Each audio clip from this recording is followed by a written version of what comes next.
Have you ever had lunch with Bigfoot? Yeah, I know how that sounds. The kind of thing some grizzled guy would mutter into a whiskey glass at the end of the bar, hoping you'll buy him another round to hear the rest. But it's not like that.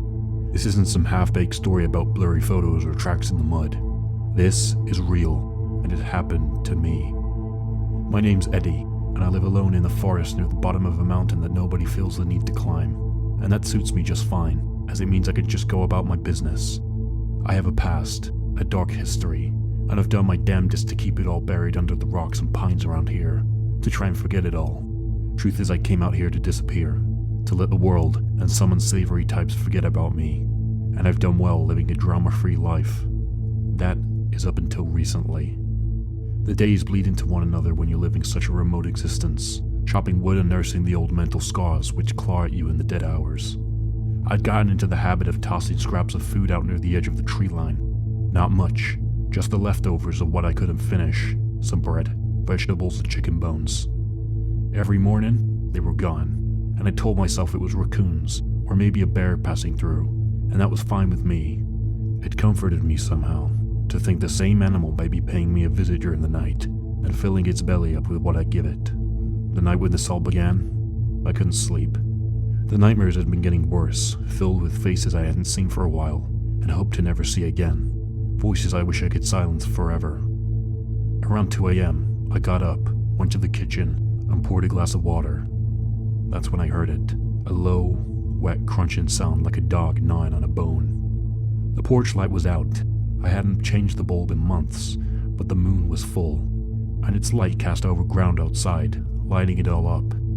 I crept to the window above the sink, set my glass down, and peered out.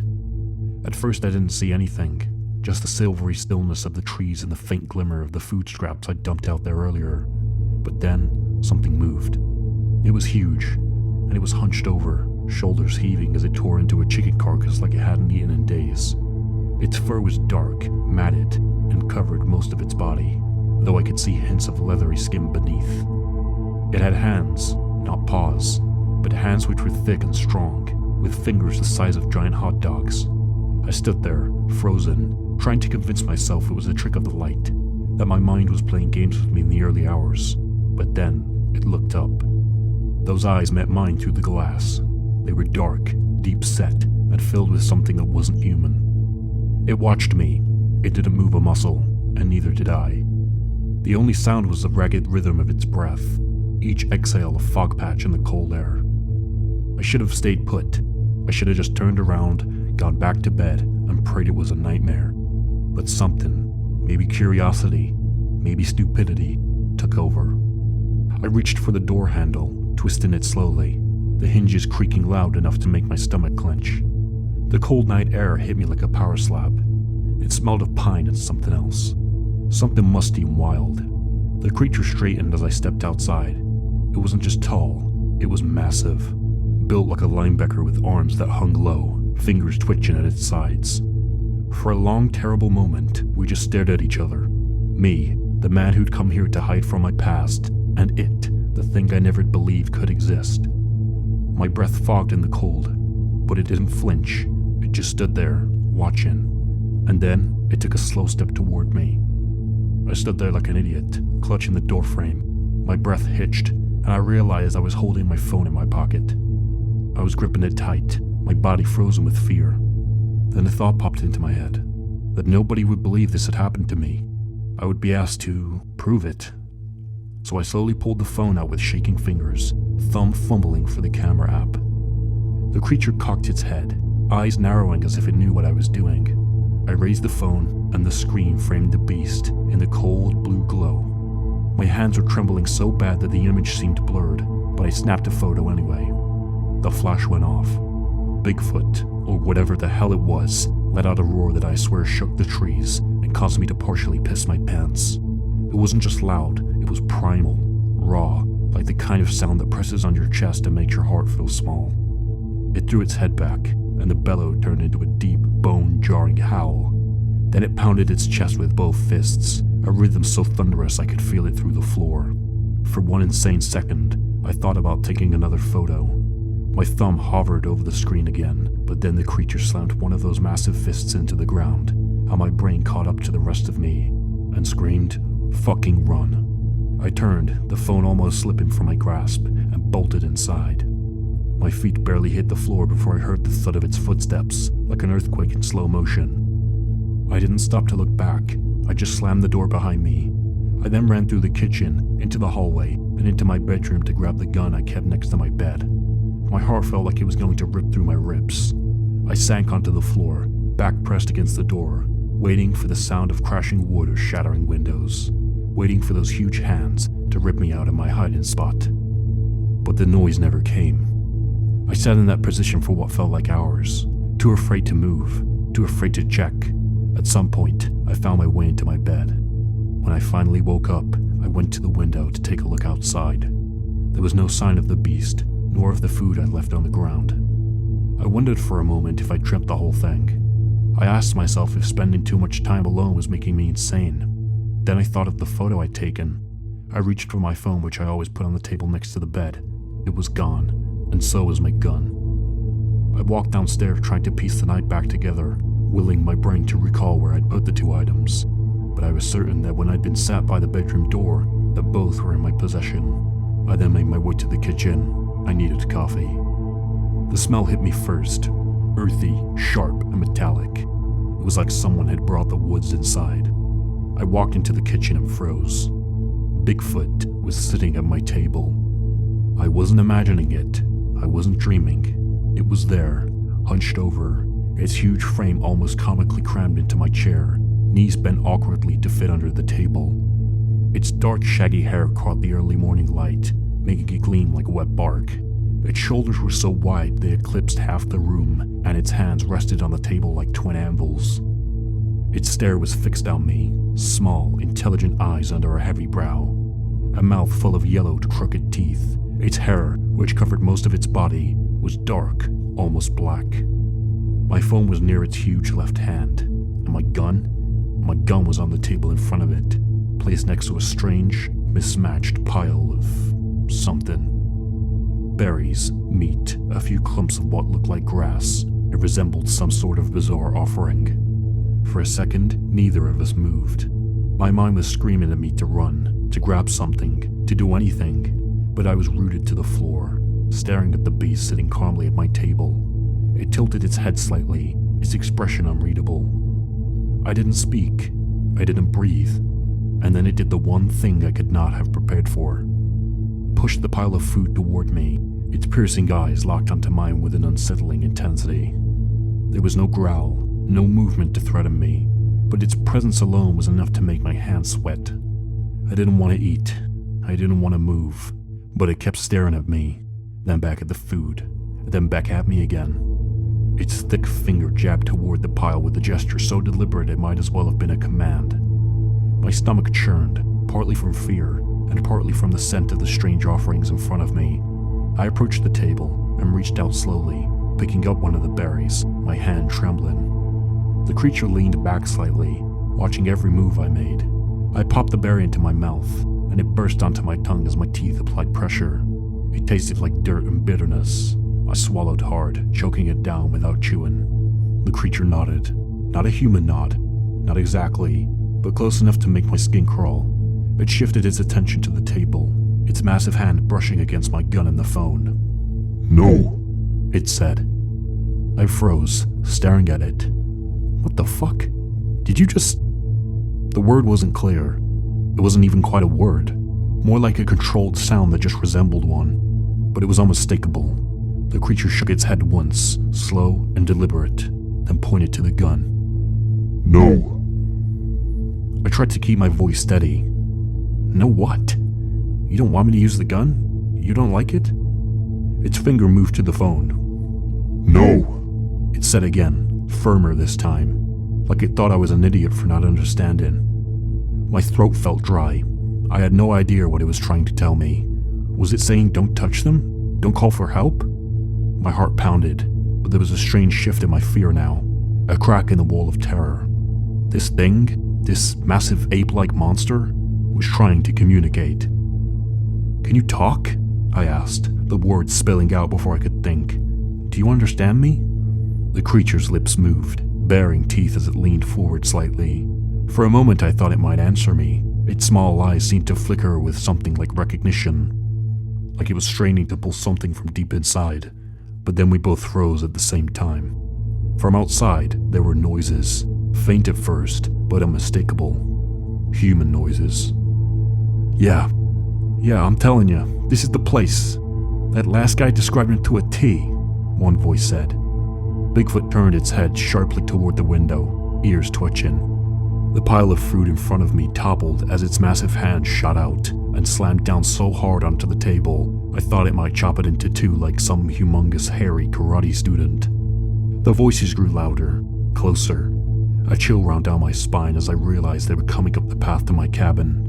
Bigfoot's lips curled slightly, exposing more of those sharp, yellow teeth. Something told me the real danger wasn't sitting at my table, it was standing outside. I crept to the window, my heart pounding louder than my footsteps. Peeling back the curtain just an inch, I peeked out and froze. There were two men outside, one beefy, one tall and thin. Both were armed with shotguns, the barrels glinting in the morning light. They moved with purpose, scanning the area, but what stopped me cold was their voices. Thick, New York accents. I couldn't make out every word, but I didn't need to. The occasional "this bastard" and "finally found him" were enough. My throat tightened as I realized the truth. The men I'd been running from for years had finally found me. Somehow, they tracked me all the way out here. My sanctuary, my exile, my carefully constructed isolation, all obliterated in a heartbeat. And on top of that, Bigfoot was sitting at my fucking table. I turned from the window and bolted back toward the kitchen. I needed the gun and the phone, anything to defend myself or call for help. But when I got there, the table was empty. Bigfoot was gone. The gun, the phone, the strange pile of offerings, everything had vanished, leaving no trace but an overturned chair and the smell of wet dog. My stomach dropped. What had it done with my things? Where had it gone? And what the hell was I gonna do? I heard the crunch of boots on the porch outside. My head snapped toward the sound. "Yo, Eddie!" one of the men called out, his voice muffled but still taunting. "You home, buddy? Don't tell me you're not even gonna say hello after all these years." There was a loud bang as the taller one kicked the door open.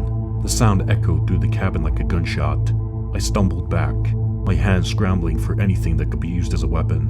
A knife, a chair, hell, even a frying pan. But I found nothing. I was cornered. The two men stepped inside, their boots tracking dirt across the floor. The shorter one smirked as his shotgun rested casually on his shoulder. "Damn, Eddie," he said, his voice dripping with mockery. "You really gone all out with this mountain man act, huh? Living off scraps, hiding like a rat? But we knew we'd get you eventually, you sneaky fuck." I swallowed hard, my back pressed against the kitchen counter. My mind raced for options, but there were none. These men weren't here to talk. They'd spent years hunting me down, and now they were savoring every second before finishing the job. The thick-set one whistled, low and sarcastic. "Thought you could just disappear, huh? Thought we wouldn't find you?" He gestured around the cabin with his shotgun. "Cute little setup you got here. Too bad you won't be around to enjoy it much longer. Say, maybe I'll use it as a holiday home. I'll bring your sister here and have my way with her for a few days before burying her with you." I tried to say something, to plead for them to not bring my family into it, but my throat was dry and my words were caught like gravel. They both laughed at my silence. "Shit, you scared, Eddie?" the taller one asked, stepping closer, the shotgun now pointed at my chest. "You damn well should be." I glanced toward the kitchen door, toward the trees beyond. My mind shifted to Bigfoot and what had it taken of mine when I needed them most. Where had it gone? And then I heard it, faint at first, barely audible over the taunts, a sound coming from the woods. A low howl, but it sounded distant. I was on my own. No gun, no phone. Panic surged through me as I ran for the stairs and bolted up them two at a time. My mind raced. I had a second gun, a revolver, but I couldn't remember where I'd stashed it. Some are safe, some are out of sight, but my adrenaline-fueled brain refused to cooperate. Drawers, closet, the nightstand, I tore through my bedroom, yanking open anything that might hold it, all while listening to the heavy footsteps of the men downstairs. "Eddie," the taller one shouted, his voice sharp, cruel, and taunting. "You can't run forever." A thunderous crash echoed from below as one of them kicked over furniture. My pulse raw in my ears. I had maybe seconds before they found me. The door to my bedroom flew open, and the tall man burst in, shotgun already leveled. I dove behind the bed just as he fired, the deafening boom sending plaster and splinters raining down around me. I hit the floor hard, as the acrid smell of gunpowder filled the room. "Come on, Eddie," he snarled, cocking the shotgun again with a sharp clack-clack. "You've been running long enough. Time to settle up." He fired again, this time putting a massive hole in the wall just above me. A chunk of plaster exploded, raining dust and debris down onto my head. I scrambled, hands clawing at the door, looking for anything to defend myself with, but my fingers found only splinters and broken plaster. "Out of places to hide, Eddie," the man said, his voice dripping with smug amusement. His boots crunched on the broken plaster as he rounded the bed. I pressed myself against the floor, my breath shallow, my muscles coiled. The shotgun loomed into view, and I could see the grin on his face as he pointed it down at me. "Guess you really thought you could escape this, huh?" he said, chuckling. He lifted the shotgun, readying for the kill shot. "Any last words, you sneaky piece of shit?" But before he could pull the trigger, the entire room shook. A sound like thunder, heavy, pounding footsteps came from the hallway. Before either of us could react, the creature I'd been feeding for months barreled into the room with a roar so powerful it seemed to suck the air from the space. The man barely had time to turn before the massive creature crashed into him like a freight train, the force sending both of them hurtling through the weakened wall, which gave way with a splintering crack, and more plaster and wood exploded outwards as the two of them smashed through it and fell onto the ground outside. Dust and debris filled the air, and I crawled to the edge of the gaping hole in disbelief. The man was sprawled in the dirt below. The creature towered over him as it rose, its massive frame blotting out the morning sun. The man tried to lift his shotgun, but Bigfoot swatted it aside like a toy. No! The creature bellowed. For a moment I was paralyzed, staring at the impossible scene below, and I watched as Bigfoot brought down a huge fist with such force it smashed the man's head like a grape under a hammer. Then I heard footsteps. The second man was coming, and he too was armed. I crept out of the bedroom, every muscle trembling, ears straining for any sign of the second man. The sound of the first guy and Bigfoot crashing through the wall still echoed in my head, but now the house was silent, eerily so. It made the hairs on my neck stand up. I moved carefully, trying to keep my footfalls quiet as I headed for the living room. My car keys were hanging by the door. If I could just grab them and get to the truck, maybe I could. The floor creaked, and I froze. My breath hitched. No sound followed. After what felt like an eternity, I started moving again, each step deliberate and painfully slow. I made it to the front hallway and spotted the key hook. Relief bloomed in my chest, and I reached out with an unsteady hand, and my fingers closed around the cool metal of the keys. I turned, ready to bolt for the door, when I felt the cold barrel of a shotgun press against the back of my head. "I don't think so, Eddie. You're giving me a real headache today, and now I'm gonna give you one." The man's voice was low and filled with malice. I froze. The keys jingled in my hand, but I didn't dare move. "Man, I gotta say, you've got some balls running all the way out here. Living this life, thinking we wouldn't find you? And it wasn't easy. But you know, we always get our man in the end." The barrel pressed harder against my skull, and I felt the sweat bead on my forehead. "I just want you to know that the fact my friend is lying outside with his fucking head missing means after I kill you, your whole family is fucked." My mouth was dry, my pulse roaring in my ears. I opened my mouth, trying to think of something, anything to stall him, but before I could speak, I heard it. A choking, gurgling sound. The pressure on my head lessened slightly, and I dared to turn, just enough to look behind me. Bigfoot was there. Its massive hand was wrapped around the man's throat, lifting him off the ground like a child with a doll. The shotgun slipped from the man's fingers and clattered to the floor as his face began to turn blue. His eyes were wide with terror, his mouth working silently as he tried to draw breath, saliva leaking out from the edges of his lips. Bigfoot turned, carrying him like he weighed nothing. Its movements were deliberate, almost calm, and then he swung the man toward the open front door. I watched in stunned silence as it hurled him with terrifying force. The man's body hit the door frame with a sickening crack, his head snapping back so rapidly that it separated from his shoulders. The head then dropped to the floor with a wet thud, rolling to a stop near my feet, its lifeless eyes staring up at mine. The rest of him flew through the doorway, hitting the ground outside in a crumpled heap. For a moment, all I could do was stare. My legs felt like jelly, my brain refusing to process what I'd just seen. The room was filled with an awful, suffocating silence. Bigfoot turned back to me, its dark eyes unreadable as it stood there, towering over the carnage. It didn't growl, it didn't roar, it just looked at me, its chest heaving with slow, heavy breaths. The creature stood there for a moment, staring. It tilted its massive head, as if it were studying me, then gave me a slow, deliberate nod. Safe. It said. The word was low, more rumble than speech, but it was clear as day. Before I could respond, hell, before I could even think, Bigfoot turned, walked outside and bent down, grabbing the men's lifeless bodies by their pant legs, and then, with almost casual ease, it dragged them toward the forest, the men's headless torsos leaving a red trail across the dirt. I followed slowly, stopping at the blood-soaked doorway. I watched the creature haul the bodies toward the forest edge, its massive frame silhouetted against the morning light. It didn't look back. The only sound was the rustle of leaves as it vanished into the trees, dragging the men's corpses behind it like sacks of garbage, and in fairness, that wasn't far off. I stood there for what felt like hours, staring, half expecting it to return, but the woods grew quiet, and the cabin settled into a stillness I hadn't thought possible. That night, I went about my routine in a daze, my body moving on autopilot.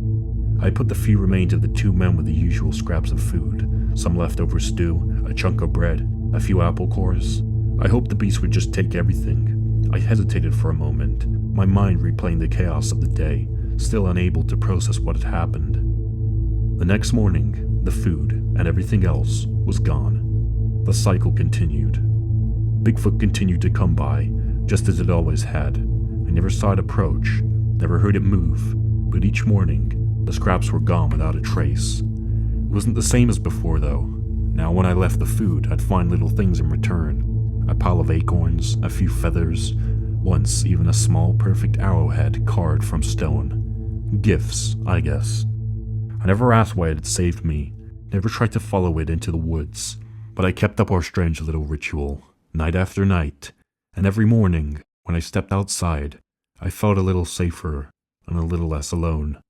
Because I knew, if any more of those bastards arrived, that Bigfoot was out there, watching, keeping me safe. Hey, Bigfoot, where'd you go so fast? It took all this time to find you, now you disappear. Oh, Bigfoot, without you I am lost. Please don't leave me all alone out here.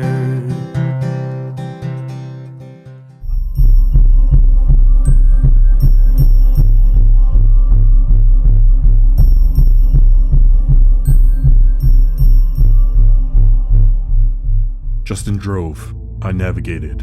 Now usually, we took it in turns when we were out on these jobs, because sometimes the drive could be 3, maybe 4 hours. This one wasn't so bad, as we had been told to dispose of the contents of our trunk in Humboldt County, which was less than an hour away from the town that we lived in. It was around 5 in the evening, which meant we had time to get to our location, dig the hole, and bury what we had in the trunk before dark. I think the turn-in is around here, Justin said, as we drove along a stretch of road with dense forest on either side. Sure enough, we soon came to the turning, swung a right, and drove along the path in the forest for as far as Mother Nature permitted. After 10 or so minutes, the path came to a stop. "Well, that's the driving done," Justin said.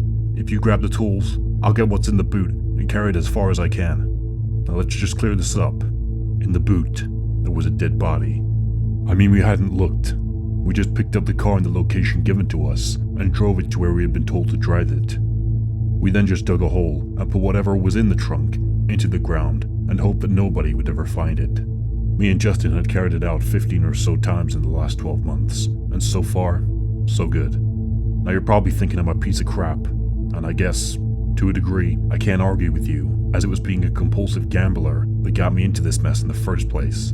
I owed a lot of money to some very dangerous people, and I didn't have it to pay them back. Turns out neither did Justin. I didn't know him until the first job came along, but we got on like a house on fire right from the get-go. Neither of us knew how many times we'd have to do this, but we knew that if we didn't do it, that it would be us in the ground, and family members might be joining us. And we were also told at the beginning of all this that the people we were burying were bad people who did bad things and deserved what they got. Whether that was true or not, I don't know, but I chose to believe it as it helped me sleep at night. I took the tools out of the back seat, and Justin, who was around 6'6" and weighed around 270, picked up the bundle from the boot and threw it over his shoulder. "Heavy?" I asked. "Not so much," he said. "Must be a skinny dude." We locked the car and began to follow what was the closest thing to a path that we could find. We hadn't passed another car for half an hour, so I thought the chances of us coming across anyone was slim to none. "There's not too many more of these jobs," Justin said. "I always feel like the biggest piece of shit after doing this. This just ain't me. I wasn't made for this life." "I know," I replied.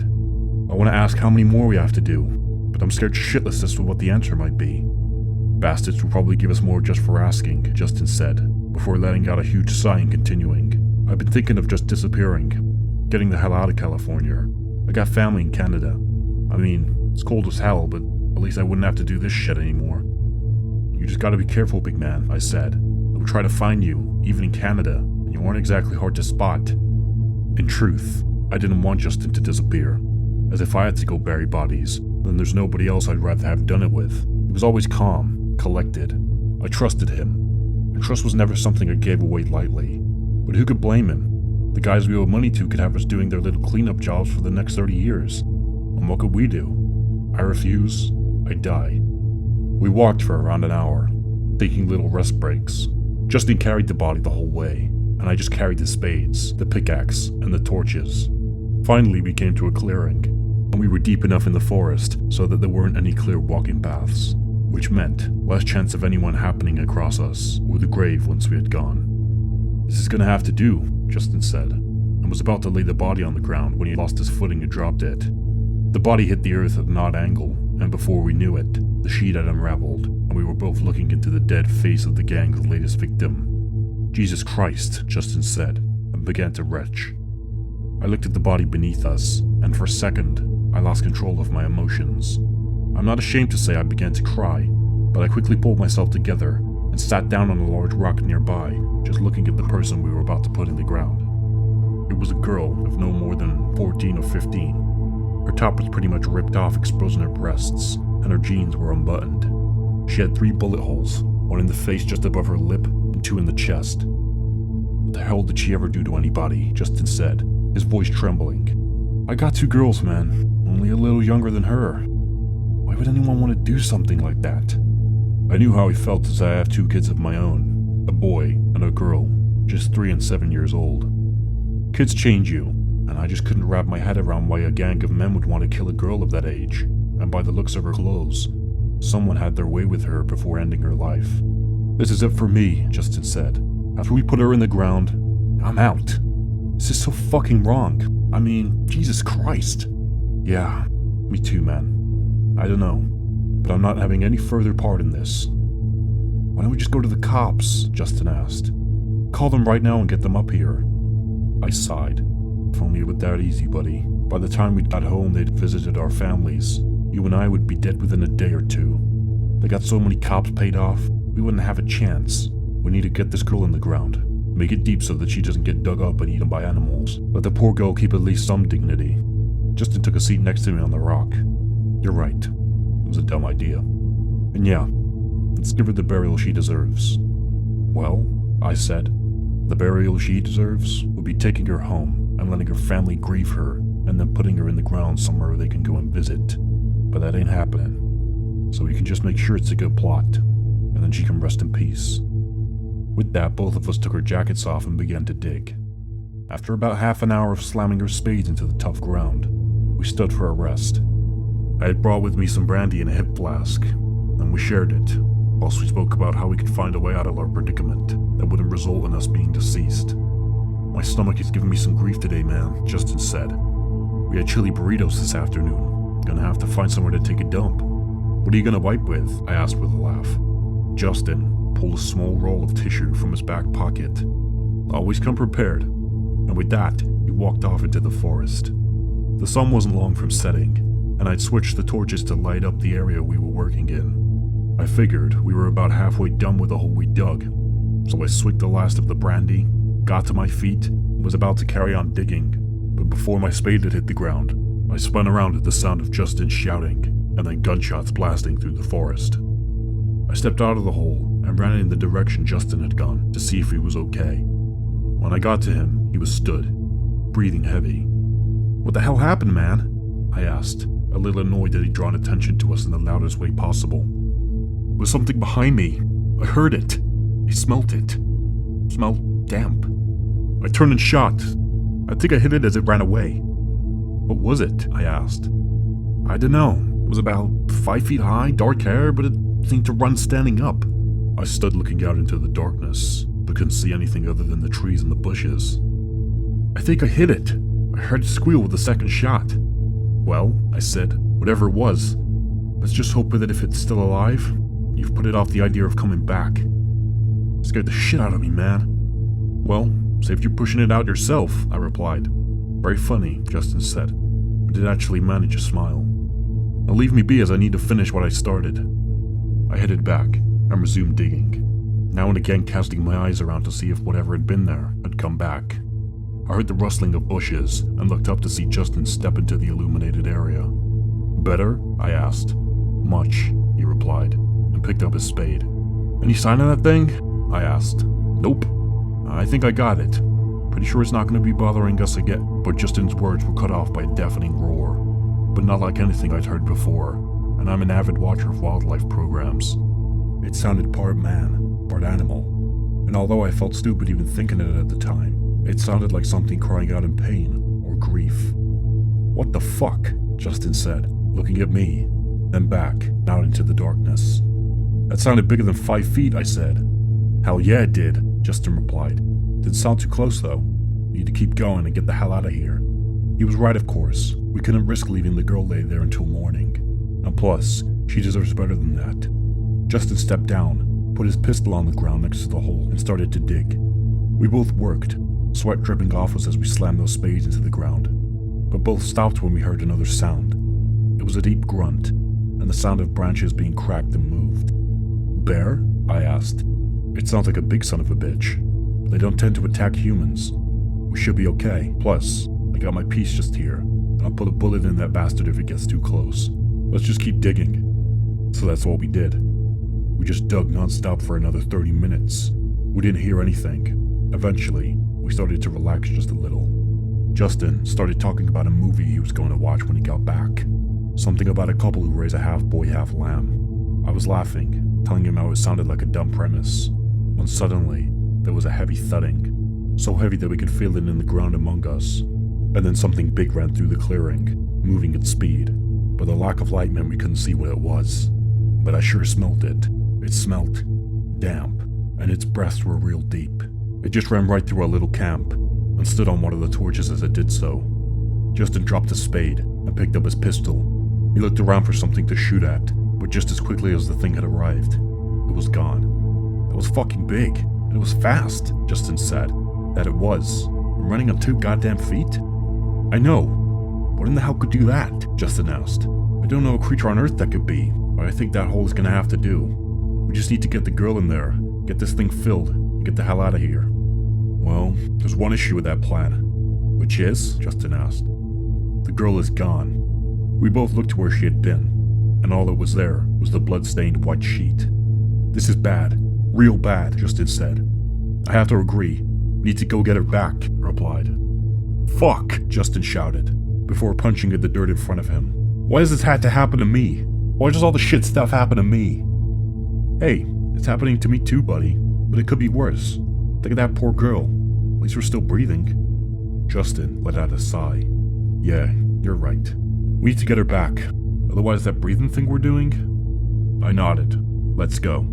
And we both climbed out of the hole, grabbed the remaining torch, along with Justin's pistol, and set off into the forest. We had been walking for about 30 minutes when we came across another clearing. We could see on further inspection that there were a lot of bones lying around, none of which seemed to be human. I continued to scan the area, and then I saw a large shape lying on the ground. I pointed it out to Justin, and we both made our way over to where it lay. It seemed to be lying face down, a wound on its back, the blood glistening in the light of the torch. It didn't look to be breathing. "What the hell is that thing?" Justin asked. "Let's turn it over and find out," I said, We need to know what we're dealing with.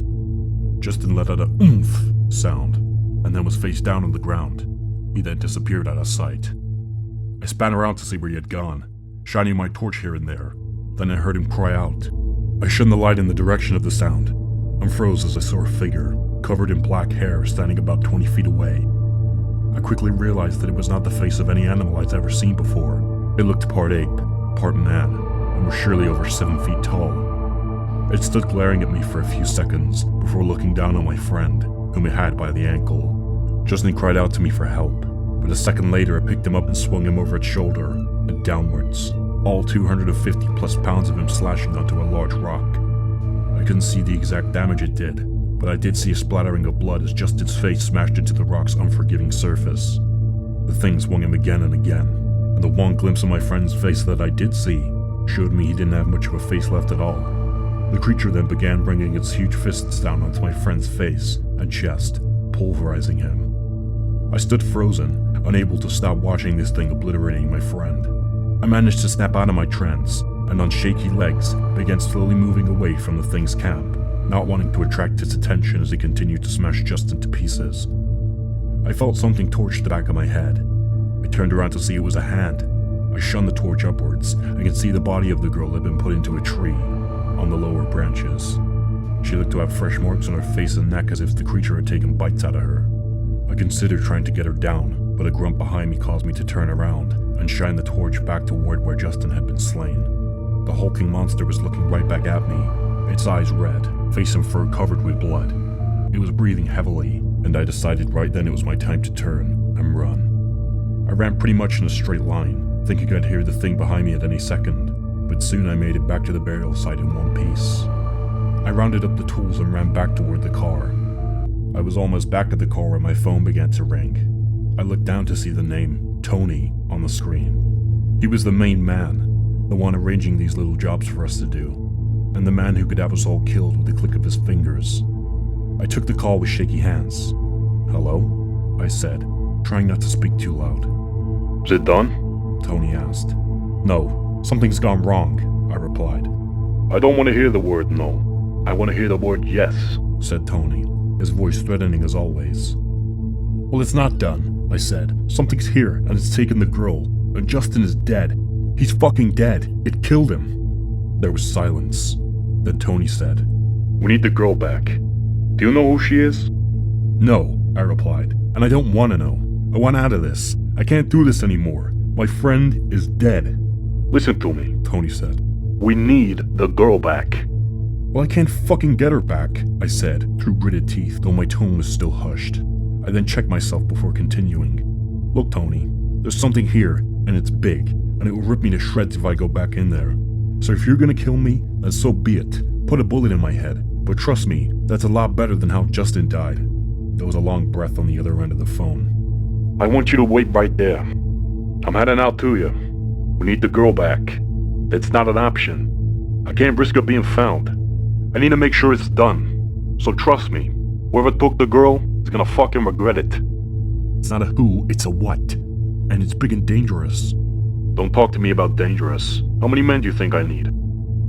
"All of them," I replied. With that, the phone went dead and I continued to walk to my car. I moved it out of the forest a little, where it was less dense. I felt a little safer there. And now I'm sitting here shaking, waiting for Tony and his men to arrive, and I'm gonna have to lead them back into the forest, most likely at gunpoint, where I'm hoping whatever is in there gets seriously pissed off and does to them what it did to poor Justin. Maybe it will, maybe it won't. Maybe they kill it, then kill me. Maybe that thing rips us all to pieces. One thing's for sure, it's gonna be a hell of a night.